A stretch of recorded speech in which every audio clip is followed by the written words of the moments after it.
wabarakatuh. Salam. Selamat datang di Ngopi Santai, ngobrol politik dengan santai. Perkenalkan, nama saya M. Wildan, mahasiswa Ilmu Politik Universitas Airlangga. Hari ini kita akan membahas seputar permasalahan politik. Dan kebetulan di sini telah hadir bersama saya Bapak Cahyo Siswautomo selaku anggota Dewan Legislatif DPRD Kota Surabaya, Komisi D Bidang Kesejahteraan Rakyat. Selamat siang Bapak Cahyo, bagaimana kabarnya? Selamat siang, alhamdulillah baik Mas. Alhamdulillah. Pak, untuk saat ini saya ingin mengajak diskusi Pak Cahyo mengenai politik nih. Nah, mungkin juga beberapa sahabat online dan juga saya merupakan generasi muda kan Pak Cahyo. Nah, generasi muda ini memiliki kecenderungan untuk tidak mengetahui atau tidak begitu paham tentang masalah politik Pak Cahyo. Nah, padahal kita tahu bahwa generasi muda ini merupakan penerus bangsa dan memiliki kewajiban untuk meneruskan tongkat estafet perpolitikan dan juga kepemimpinan bangsa ini. Maka dari itu, tujuan dari diskusi kali ini adalah memberikan gambaran kepada generasi muda mengenai apa itu politik dan juga meluruskan perspektif negatif yang mungkin dimiliki oleh generasi muda itu sendiri mengenai politik. Nah, mungkin pertanyaan pertama ini adalah, menurut Pak Cahyo, apa sih itu politik? Ya, Bismillahirrahmanirrahim. Jadi kita santai aja ya, karena Mas Wildan ini mahasiswa ilmu politik. Maka sebenarnya yang punya ilmu politik ini Mas Wildan, karena saya ini lebih ke pelaku. Politik itu pemahaman saya, dan ini jadi ilmu yang saya pakai. Ada banyak definisi begitu ya, termasuk dari kata-kata ada banyak ya. Salah satu yang saya pakai itu adalah politik itu dasarnya dari policy. Policy itu artinya kebijakan. Nah, itu yang paling mudah, karena dari bahasa itu maka kita bisa tentukan definisi politik itu seperti apa. Jadi politik itu adalah cara atau tindakan bagaimana kita meraih kekuasaan atau keinginan kita. Jadi apapun ya, cara atau tindakan itu bisa dengan lisan, gitu ya, bisa dengan siasat, ya, bisa dengan aktivitas, itu masuk cara atau tindakan. Kemudian meraihnya bagaimana, itu macam-macam juga, gitu ya. Bisa dengan kebijakan, ya, bisa dengan cara pemilihan yang seperti kita rasakan sekarang, atau bahkan otoriter nanti banyak itu. Saya sendiri juga masih belajar tentang ilmu perpolitikan. Jadi bagaimana cara kita atau tindakan kita meraih kekuasaan atau meraih keinginan kita itu adalah politik. Maka sejak usia dini pun sebenarnya sadar maupun tidak sadar itu kita sudah melakukan proses politik itu. Jadi ketika kita usia dini di bawah 5 tahun ya, balita, itu ada cara bagaimana keinginan kita itu diraih, ada cara bagaimana keinginan kita itu dicapai, dengan cara apa gitu. Itu kan berarti politik juga itu. Kita masih kecil itu sudah berpolitik. Kita ingin mainan, kita ingin permen, ya dengan cara apa? Menangis misalnya kalau nggak diturutin, atau minta ke orang tua dengan cara manja dan sebagainya. Itu juga sudah bisa disebut politik sebenarnya. Cuman dalam tatanan hari ini tatanan adalah bagaimana kita meraih kekuasaan, bagaimana kita meraih keinginan kita dengan cara kebijaksanaan, dengan cara kebijakan-kebijakan itu agar bisa diterapkan di negara ini, atau kalau dalam konteks Surabaya, di kota Surabaya. Karena kalau dari definisi yang lain, politik itu adalah kota atau negara kota. Ini juga yang bisa dipakai. Nah, maka yang kita kerjakan hari ini adalah bagaimana kita bisa mempunyai kebijakan agar bisa mencapai tujuan-tujuan kita dalam bernegara, berbangsa dan bertanah air. Nah, konteksnya di Surabaya bagaimana agar warga Surabaya ini salah satu tujuannya adalah bisa sejahtera. Pakai cara apa? Ya pakai cara politik. Gitu. Jadi politik itu nanti kalau lebih dalam intinya membagi peran, membagi kekuasaan. Maka yang dianut di Indonesia itu ada demokrasi. Demokrasi itu membagi 3 kekuasaan atau kita sebut dengan trias politika. Ada legislatif, yaitu anggota dewan seperti kami, ada eksekutif, yaitu pemerintah kota, kalau di Surabaya. Kemudian ada yudikatif ini yang mengatur urusan-urusan. Maka ketiganya ini berperan membentuk sistem demokrasi. Nah, inilah yang politik yang dianut di Indonesia. Itu Mas. Cukup menarik ya tadi ya penjelasan dari Pak Cahyo ya. Bahwasanya sebenarnya semenjak kita kecil itu kita sudah mengenal politik tanpa kita sadari ya. Dan mungkin menurut Pak Cahyo tadi politik adalah pembagian kekuasaan dengan cara kebijaksanaan ya Pak. Iya. Nah, menarik nih. Mungkin kita sudah tahu sedikit mengenai definisi dari politik menurut Bapak Cahyo tadi. Nah, tapi kok kenyataannya di kehidupan sosial bermasyarakat sendiri itu banyak sekali fenomena-fenomena di mana justru masyarakat itu memiliki pandangan negatif terhadap politik itu. Misalnya itu contohnya orang tua yang tidak menginginkan anaknya untuk masuk ke jurusan hukum atau jurusan politik karena politik itu dianggap jahat, politik itu dianggap korup, politik itu pokoknya semua hal-hal negatif itu mesti kembalinya itu ke politik. Gitu ya. Nah, menurut Pak Cahyo itu bagaimana menanggapi fenomena tersebut? Padahal ketika saya mendengarkan penjelasan dari Pak Cahyo tadi, politik itu terlihat sangat baik gitu Pak, dan bahkan ingin memberikan kesejahteraan kepada masyarakat. Ya. Memang kalau fenomena itu kayak ada stigma gitu ya, kayak ada stigma negatif. Kalau politik itu, kalau kita boleh ngomong agak vulgar, politik itu dekat dengan korupsi gitu ya. Maka sebenarnya kalau ngomong hal negatif itu sebenarnya bisa aja kita tempelkan ke semua sisi kehidupan ya, termasuk juga politik di dalamnya. Nah, ini sekarang adalah yang mau kita harus ubah gitu ya, terutama jenengan nih yang ada di kampus politik ya, Fakultas Ilmu Sosial dan Ilmu Politik ya. Sosial ya, ilmu sosial apa? Ilmu sosial dan ilmu politik ya, FISIP ya, kampus FISIP. Itu bisa mencerahkan agar masyarakat juga paham bahwa politik itu tidak selalu negatif gitu ya. Tidak selalu, kalau bahasa yang sering kita dengar itu tempatnya orang korupsi dan sebagainya. Apapun itu semua bisa jadi tempat korupsi sebenarnya. Nggak pakai politik pun bisa korupsi. Tapi pun yang harus kita pahamkan, yang kita harus ambil hikmahnya itu adalah politik ini dalam rangka mencapai tujuan yang baik, gitu ya, kesejahteraan untuk seluruh masyarakat Indonesia, terutama kalau di Surabaya. Kalau kita ngomongin Surabaya, contoh kasus hari ini sudah terlaksana bahwa Surabaya ini sudah jadi UHC, ya, atau JKS, artinya jaminan kesehatan masyarakatnya ini sudah terjamin. Kemarin kami ada rapat koordinasi dengan dinas kesehatan dan dinas terkait lainnya bahwa 96,48% ya, atau 2 juta jiwa lebih penduduk Surabaya ini sudah terdaftar gitu ya di BPJS, sehingga untuk jaminan kesehatannya lebih terjamin.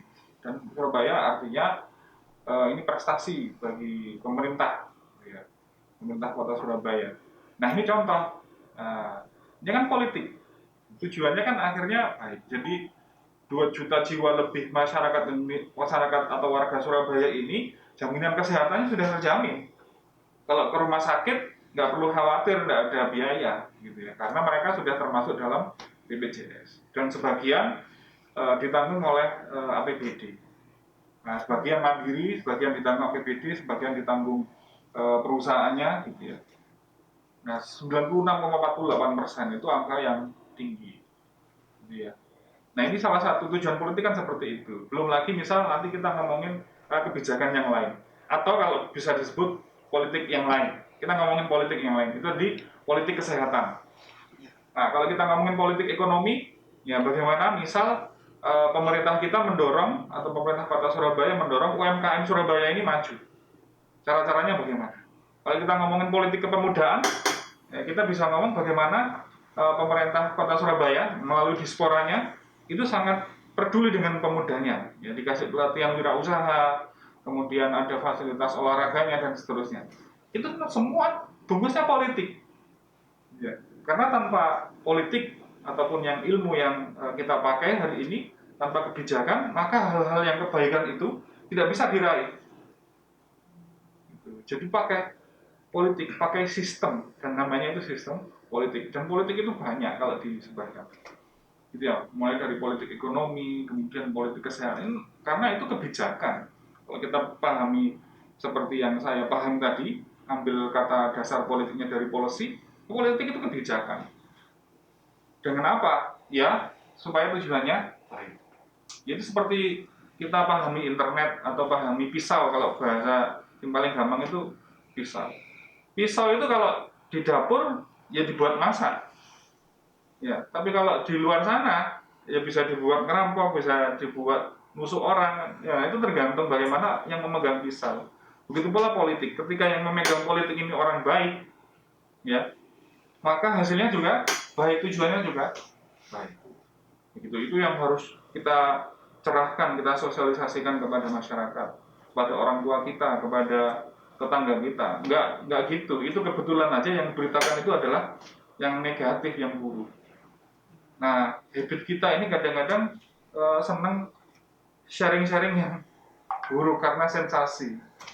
Nah, yang baik itu kadang nggak diberitakan. Oh, biasa kebaikan itu. Yang nggak biasa itu malah keburukan yang jadi viral dan sebagainya. Tapi hari ini coba kita sampaikan kebaikan-kebaikan itu, bahwa politik itu baik. Dan orang baik harus berpolitik. Karena kalau bukan orang baik yang berpolitik, maka orang yang tidak baik yang berpolitik. Kalau orang yang tidak baik berpolitik, maka tujuannya juga nanti tidak baik. Dan hari ini kita yakini bahwa orang-orang yang dalam politik ini adalah orang yang baik.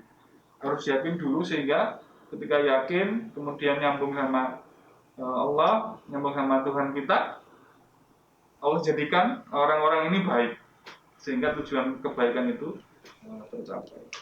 Itu Mas Wildan. Iya, jadi bisa dikatakan bahwa ketika masyarakat itu memiliki stigma negatif terhadap politik, justru politik itu sendiri telah memberikan kemudahan kepada masyarakat ya Pak. Ya. Dengan bukti yang tadi telah Bapak sebutkan, adanya jaminan sosial dan juga jaminan kesehatan yang justru memberikan kehidupan yang lebih baik kepada masyarakat, khususnya Kota Surabaya. Nah, mungkin yang menarik tadi tentang masalah orang-orang baik tadi. Banyak saya temui itu orang-orang baik itu justru lebih memilih orang lain untuk masuk ke dalam politik, Pak. Atau mungkin dalam meraih kekuasaan itu justru orang-orang baik itu menunjuk orang lain yang mungkin dia rasa itu lebih baik dari dia. Ya. Nah, dalam menyikapi hal tersebut itu menurut Bapak bagaimana? Ya. Jadi bagi kami dari Partai Keadilan Sejahtera paham itu. Karena politik ini harus diisi dengan orang-orang yang baik. Kalau ada orang baik, kemudian dia mau untuk berpolitik, maka kami dorong bersama kami, gitu ya, untuk masuk ke dunia politik ini, untuk memperbaiki politik ini. Ya, kalau memang ada yang harus diperbaiki, agar menjadi lebih baik, sehingga orang-orang baik itu mau untuk memikirkan. Nah, politik itu adalah kebijakan, policy ya. Sekali lagi yang ingin saya tekankan, menurut saya politik itu adalah kebijakan, policy. Jadi kalau yang orang baik yang memikirkan, maka kebijakan itu kebijakan-kebijakan baik. Gitu. Jadi bagi kami juga politik ini bagian dari dakwah, bagian dari kami menyebarkan amar ma'ruf nahi mungkar, menyebarkan kebaikan. Maka yang bisa menyebarkan kebaikan tentunya orang yang baik. Gitu. Jadi berperannya orang baik itu dalam dunia politik itu adalah kalau saya bilang ini hampir bisa dibilang mendekati wajib. Karena kalau orang baik tidak mau berperan dalam politik, gitu ya, atau mendorong orang lain gitu ya. Kalau yang didorong orang baik pula tidak masalah. Tapi kalau yang didorong, pokoknya iki ae, gitu ya, baik, enggak aku memilih itu kadang yang harus kita cerahkan. Jadi kalau ingin politik ini baik, maka harus orang baik yang berperan dalam politik itu. Jadi bagi sobat online semua, untuk kalian yang baik-baik ya, itu tolong usahakan untuk berjuang untuk mendapatkan kekuasaan. Karena seperti kata Bapak Cahyo tadi, bahwa ketika orang baik itu memimpin kekuasaan, maka secara tidak langsung kebijakan-kebijakan yang dibuat akan jadi baik juga. Dan tentunya lebih banyak manfaatnya kepada masyarakat daripada mudaratnya. Nah, selanjutnya kita masuk ke generasi muda nih Pak Cahyo. Ya. Nah, seperti yang kita tahu bahwa di zaman yang modern ini banyak sekali fenomena di mana generasi muda itu cenderung untuk tidak notice ke permasalahan atau isu-isu politik, terutama di Indonesia ini. Banyak sekali dari mereka yang cenderung untuk abai dengan kondisi politik yang ada di Indonesia. Dan mungkin salah satu faktornya adalah karena pengaruh dari perkembangan zaman, kemajuan teknologi, di mana ketika mereka harusnya memanfaatkan teknologi itu untuk mencari berita-berita tentang politik, akan tetapi justru mereka menggunakan teknologi tersebut untuk hal-hal lain yang melenakan mereka, yang membuat mereka itu sibuk dengan hal lain itu dan tidak memperhatikan kondisi politik negeri ini. Sehingga orang-orang yang ada di politik pun merasa aman-aman saja karena tidak ada yang memperhatikan dari generasi muda ini. Nah, tanggapan Pak Cahyo mengenai sifat apatisme yang ditimbulkan oleh pemuda ini bagaimana, Pak? Ya, jadi memang harus kita barengi, harus kita pahami bersama. Politik itu butuh orang baik yang pertama. Yang kedua, untuk mencapai kebijakan yang baik tadi, selain orang baik, politik itu butuh proses. Dan faktor utama dalam proses itu adalah waktu. Ya, kalau kita ngomongin waktu disambungkan dengan orang baik, ya, supaya waktunya ini panjang, maka tidak lain dan tidak bukan harusnya yang mengisi atau yang disebut orang baik tadi itu adalah anak-anak atau pemuda, generasi muda hari ini.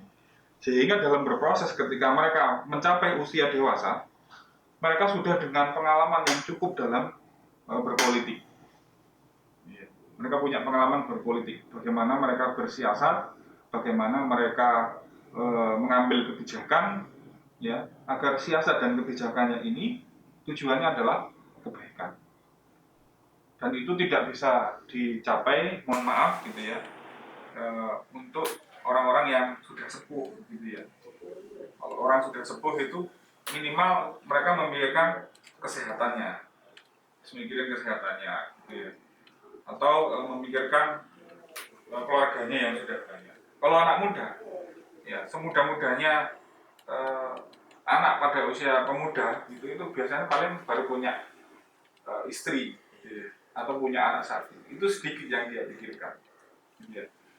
Sempat saya dulu itu pernah ngobrol sama teman saya, tapi ngobrol santai ya waktu itu. Andai pemimpin kita ini muda-muda, gitu, mungkin fasilitasnya nggak perlu mewah-mewah. Misal ya, ini wali kota kita sekarang usia juga masih muda, Pak Eri Cahyadi itu luar biasa, energik, beda kan Kalau kita jalan sama pemuda sama, mohon maaf, yang orang sudah sepuh itu beda jalannya. Lebih fresh ya Pak? Lebih fresh. Termasuk juga fasilitas pendukungnya. Kalau anak muda misalnya jadi wali kota, rasanya nggak perlu mobil yang enak, tapi mobil atau kendaraan yang sudah cukup. Karena sepeda motor aja sebenarnya bisa. Cuman ada hal protokoler yang harus kita patuhi. Jadi kalau semakin mudah kita terjun dalam dunia politik, gitu ya, ketika nanti dewasa kita sudah cukup punya pengalaman, punya kedewasaan dalam berpolitik. Ya, kalau kita sudah masuk lewat usia muda kita baru berpolitik, ya pengalamannya juga lebih sedikit. Maka belajar yang paling baik itu adalah mengamalkan atau melaksanakan. Dan guru yang paling baik itu adalah pengalaman, ya kan? Jadi Mas Wildan ini, gitu ya. Kalau kita wawancara ini kan tentang politik, tentang apa itu, oke, dapat ilmunya. Tapi ketika kemudian Mas Wildan menerapkan, mengamalkan, itu mungkin lebih bisa merasakan, oh seperti ini. Gitu. Jadi buat teman-teman ya fisik misalnya, tapi tidak semua harus masuk fisik ya. Nanti kalau masuk fisik semua, siapa yang menjadi dokter? Gitu ya. Tapi kalau jadi antusiasme untuk masuk ilmu politik ya, ataupun memahami politik itu tidak selalu negatif, itu penting, sehingga bisa membantu kita dalam meraih tujuan ya. Seperti ideologi yang kita pakai, Pancasila, itu tujuannya adalah keadilan sosial bagi seluruh rakyat Indonesia, dengan basic adalah ketuhanan yang Maha Esa sebagai fondasi dasar, dan di tengahnya ada 3 sila lainnya, kemanusiaan yang adil dan beradab. Nah, itu sebagai landasan kita dalam beraktivitas, karena kita manusia, maka kita harus adil dan beradab. Kemudian konteks kebangsaannya, bingkainya adalah persatuan Indonesia, bahwa kita ketemu siapapun dalam ketika ini kita dalam satu bangsa Indonesia, itu adalah saudara kita. Ya, kita ketemu orang Papua, kita ketemu orang Maluku, orang Sumatera, Aceh dan sebagainya, itu juga bagian dari bangsa kita, persatuan Indonesia. Nah, yang keempat itu adalah cara kita dalam berpolitik, cara kita dalam meraih kekuasaan, yaitu apa? Kerakyatan yang dipimpin oleh hikmat kebijaksanaan dalam permusyawaratan perwakilan. Ya, kerakyatan itu artinya yang kita pakai adalah sistem demokrasi dari, oleh, dan untuk rakyat. Ya, kembali ke rias politika lagi. Jadi ada yudikatif, eksekutif, legislatif. Ini kan ke situ lagi, demokrasi.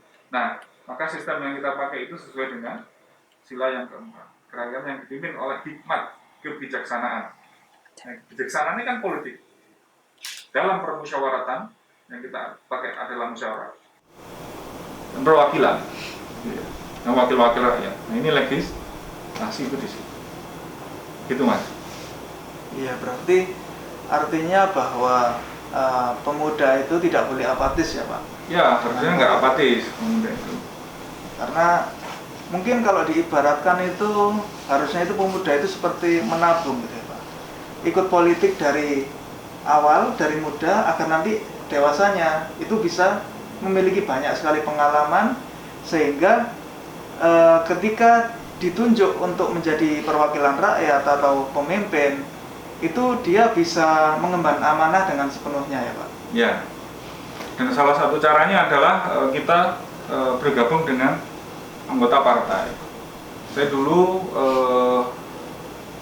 semester berapa ya, semester 4 atau 5 itu bergabung menjadi anggota partai, dan dari nol, maksudnya belajar dari nol, ikut dulu, kemudian setelah lulus sambil bekerja, kemudian berwirausaha. Nah, itu lebih lagi ke dalam, jadi struktur partai gitu ya, masih jadi staf sih gitu. Tapi setelah jadi staf tadi loh kita ngomong usia tadi ya, kan jalan itu proses itu, belajar kita membutuhkan waktu. Kita jadi staf, kemudian jadi kepala divisi atau kepala bagian, kemudian jadi bidang atau di teritorial, sampailah hari ini saya jadi salah satu pimpinan di tingkat Kota Surabaya sebagai sekretaris Partai Keadilan Sejahtera Kota Surabaya. Nah itu saya mulainya nggak kemarin, saya mulainya tahun 2004, sekarang tahun 2021, 17 tahun yang lalu. Dan itu saya seusia panjenengan atau mungkin lebih muda lagi. Ya, tapi mulainya dari bawah, belajar dari bawah, berproses dan memahami, oh seperti ini politik. Mulai dari politik dalam partai itu sendiri sampai politik di masyarakat, itu belajarnya dari situ. Dan itu membutuhkan waktu. Kalau kita mau matang, kita dewasa dalam politik, mulainya di usia muda. Begitu. Iya. Menarik sekali tadi cerita dari Pak Cahyo. Mungkin yang saya ingin tahu itu ternyata dari mahasiswa itu sudah bisa masuk ke keanggotaan partai ya? Bisa kan, usianya di atas 17 tahun. Atau di atas 20-21. Nah itu mungkin bisa Bapak ceritakan sedikit bagaimana sih pola rekrutmen partai itu, mungkin bagi sobat-sobat online semua yang tidak tahu bagaimana pola rekrutmen partai itu, bisa dijelaskan sedikit dari Pak Cahyo. Kalau di kami ya, yang saya pahami, ada kegiatan partai, kita ikut kegiatan partai, kita ditawari jadi anggota, selesai, kita jadi anggota. Gampang. Misal kalau partai kami biasanya ada baksos. Ya, baksos itu tidak selalu menjadi objek, tidak selalu yang mendapatkan baksos. Bisa juga sebagai subjek, pelaku baksosnya. Saya dulu ketika jadi panitia baksos itu, ketika gabung, itu banyak teman-teman kedokteran karena baksosnya adalah pelayanan kesehatan. Nah itu contoh, nah itu belajar dari situ. Itu ada kegiatan partai. Atau dulu saya ikut kegiatan karena PKS ini partai Islam, kegiatan kerohanian gitu ya. Apakah PHBI dulu itu kalau tidak salah Idul Adha gitu ya, itu kita ikut Idul Adha jadi panitianya, awalnya bantu-bantu gitu ya, karena saya suka kegiatan sosial ya, cuman bagi daging ke rumah-rumah karena PKS juga ada kurban. Dari situ kita berinteraksi, akhirnya ditawari jadi anggota, kita masuk jadi anggota. Mudah sebenarnya. Pun kalau nggak ada kegiatan pun, jenengan datang ke kantor partai kami, ingin jadi anggota bisa. Gitu. Jadi sifatnya terbuka bagi siapa aja. Berarti sebenarnya untuk para pemuda yang ingin langsung terjun ke dunia politik, untuk masuk ke partai sendiri itu sudah sangat dimudahkan ya Pak? Sangat mudah. Kami ada, kalau khusus yang pengen banyak kegiatan kepemudaan ya, artinya kegiatannya itu banyak aktivitas kepemudaan gitu ya. Kalau kami ini ada namanya PKS Muda. Nah itu beberapa kali itu kita ngumpul-ngumpul hanya ngobrol itu di warung kopi gitu ya. Atau kita setelah dari warung kopi, ayo kita futsal. Ayo naik gunung, kita naik gunung gitu ya. Ya tinggal ketika kita ngumpul, kemudian teman-teman PKS Muda di situ ingin melakukan aktivitas apa, ya kita melakukan aktivitas itu. Termasuk juga, ayo kita ngadakan baksos gitu ya, baju layak pakai, ya kita ngadakan baksos baju layak pakai. Nah itu semua penggagasnya teman-teman PKS Muda, artinya anggota PKS yang masih muda dan ingin bergabung di PKS Muda. Pun kalau nggak di PKS Muda pun, misalnya usianya masih muda, aku pengen beraktivitas di teritorialku, di kecamatanku, di kelurahanku, itu bisa. Jadi tidak melulu di PKS Muda, tapi bisa juga ke DPC ataupun DPRA. DPC itu struktur PKS di tingkat kecamatan, DPR itu struktur PKS di tingkat ranting. Jadi bisa mau milih aktivitas apa aja bisa, ataupun aktivitas di bidang lain. Ini ada bidang kesejahteraan sosial bisa, aktivitas di bidang kehumasan itu juga bisa. Dan sebagian besar ketika masuk bidang itu juga dapat fasilitas pelatihan atau peningkatan kapasitas. Jadi teman-teman ada yang masih usia muda awalnya masuk PKS muda, tapi setelah masuk agak lama kok senangnya kehumasan ya, akhirnya masuk ke humas hari ini. Nah, tidak meninggalkan PKS mudanya, tapi dia aktif di bidang kehumasan. Belajar apa? Mulai dari belajar seperti ini yang ngambil video, ambil foto gitu ya, kejurnalistikan gitu ya. Itu ada pelatihannya untuk kehumasan. Ataupun bidang lain gitu ya. Itu bisa. Ada bidang buruh petani nelayan. Nah, itu lebih sosial lagi, kita ketemu nelayan, ada masalah apa, disolusikan apa. Ya biasanya teman-teman mahasiswa yang itu. Jadi bisa butuh mesin pencacah sampah gitu misalnya. Nah ini teman-teman mahasiswa teknik biasanya bikin mesin pencacah sampah gitu. Dan seterusnya. Jadi kita ini hari-hari, terutama hari ini kalau kita nggak kolaborasi, kita nggak akan bisa maksimal, terutama dalam hal politik. Politik ini hari ini harus kolaps bahasanya, harus kolaborasi. Untuk apa? Agar tujuan bersama ini, tujuan baik yang bersama ini bisa dicapai. Begitu Mas Yudhan.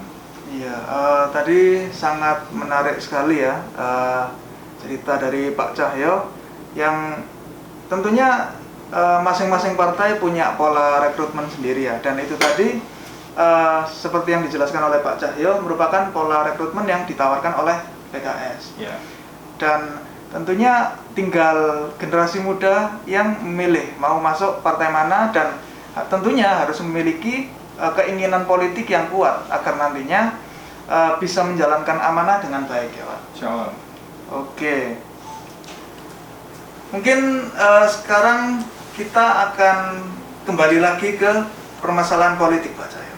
Yeah. Mungkin Pak Cahyo bisa menjelaskan bagaimana sih konsep-konsep politik itu, mungkin secara dari perkembangannya dari zaman ke zaman, dan menurut Pak Cahyo itu kok bisa sih politik itu sampai sekarang itu ada, sampai hari ini itu masih tetap ada seperti itu Pak. Yeah. Ini kalau sejarah nanti pasnya jenengan yang cerita ya. Kalau sejarah, karena saya tidak belajar di ilmu politik itu secara mendalam. Saya adalah pelaku politik dengan ilmu yang saya ambil adalah ilmu-ilmu yang umum.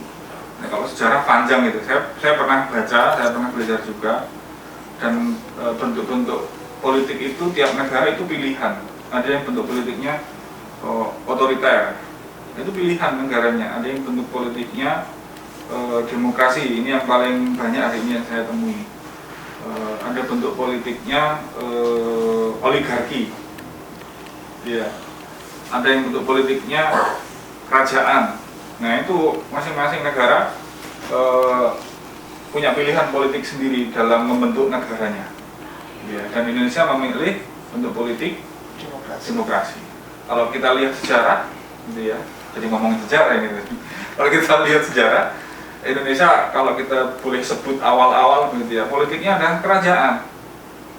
Kerajaan. Kalau nanti kita belajar sejarah, terutama kita lihat dari sudut pandang politik, ngomongin Jawa aja, itu sudah gesernya selama beberapa ratus tahun itu geser. Mulai dari Mataram, kemudian Majapahit, kemudian yang Jawa Barat itu ada masuk sebagian itu Sriwijaya gitu ya, dan sebagainya. Nah itu karena kemudian ada company gitu ya, VOC gitu ya. Oh, ingat VOC, C-nya itu kan company yang dari Belanda yang kemudian kita sebut penjajah gitu ya dalam sejarah.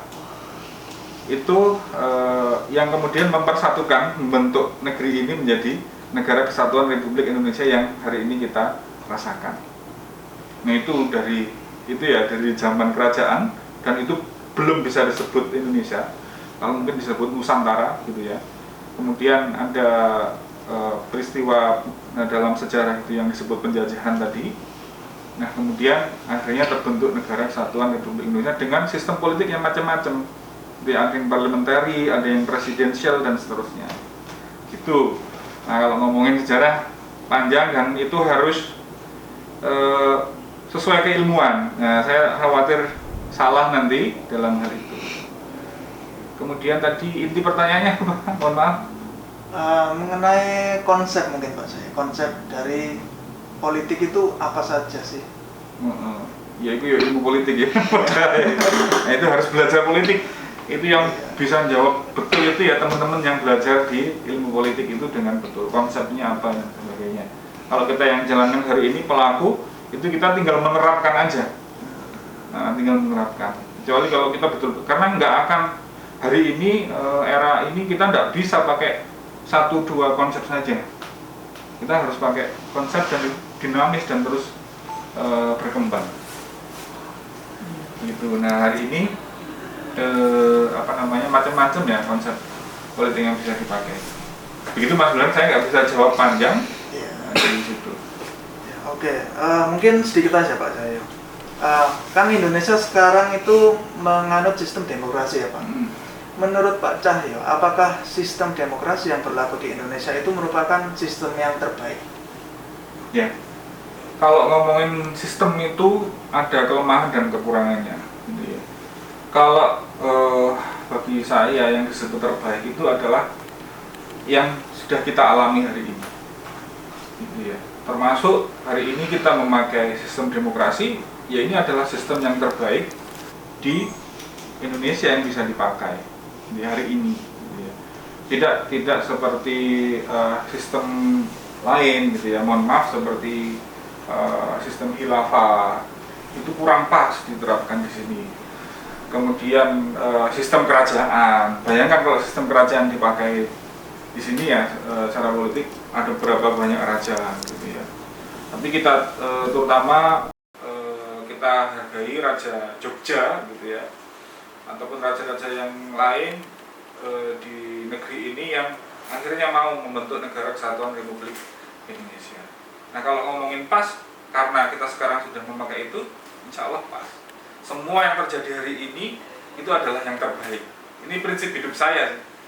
Jadi kalau sudah terjadi maka itu adalah yang terbaik. Karena tidak ada sesuatu yang terjadi kecuali dengan izinnya, kecuali dengan kehendaknya Allah. Maka kehendak Allah, maka izin Allah itu adalah yang terbaik. Meskipun kadang kita secara manusiawi itu menilai ini gak pas dan sebagainya. Tapi kalau kita ingat lagi, kita tarik lagi, semua yang terjadi itu atas izin Allah, maka ketentuan Allah itu adalah ketentuan yang terbaik.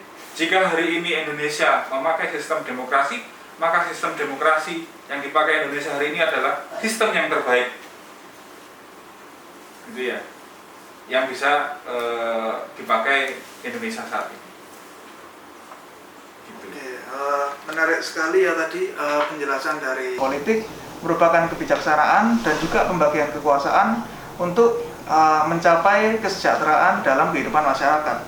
Juga tadi Pak Cahyo menyinggung bahwasannya peran pemuda atau generasi muda sangatlah penting untuk memajukan perpolitikan di Indonesia. Maka dari itu generasi muda haruslah melek politik dari dini dan sedini mungkin, sehingga ketika nanti sudah memiliki umur yang panjang insya Allah, maka pengalaman-pengalaman yang didapatkan dari usia muda itu sangatlah banyak dan dapat memberikan manfaat kepada masyarakat.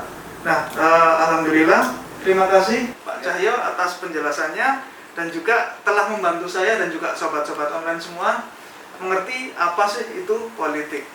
Ya, terima kasih juga kesempatan gitu ya. Mungkin mau closing, saya ada closing statement bahwa sistem yang kita anut hari ini di Indonesia ini adalah final. NKRI adalah harga mati, tidak ada yang bisa, tidak ada yang boleh mengganti Negara Kesatuan Republik Indonesia. Ya, secara konstitusi sudah final Pancasila sebagai ideologi juga sudah final, gitu ya. Termasuk sistem politik, kalau kita ngomong sistem politik hari ini, yang kita pakai demokrasi itu juga adalah yang terbaik. Karena demokrasi, kedaulatannya itu adalah di tangan rakyat. Nah, maka kita harus jaga itu agar demokrasi ini berjalan dengan baik. Ya, agar kedaulatan di tangan rakyat itu bisa kita kawal, agar kepentingan masyarakat itu bisa terlaksana dengan baik. Dan hari ini bagi kami, ya terutama saya pribadi, anggota dewan dari fraksi Partai Keadilan Sejahtera, sesuai dengan nama partai kami, salah satu yang jadi isu kami adalah kesejahteraan. Maka kesejahteraan itu adalah tujuan, salah satu tujuan kami. Karena itu, terima kasih atas kesempatannya Mas Wildan dan sobat-sobat online semua. Ya, terima kasih kepada Pak Cahyo yang telah meluangkan waktunya bersama kita semua. Baik sahabat online semua, itu dulu pembahasan dari ngopi santai kita pada hari ini. Dan sampai jumpa lagi di ngopi santai berikutnya. Sekian dari saya. Assalamualaikum warahmatullahi wabarakatuh. Waalaikumsalam.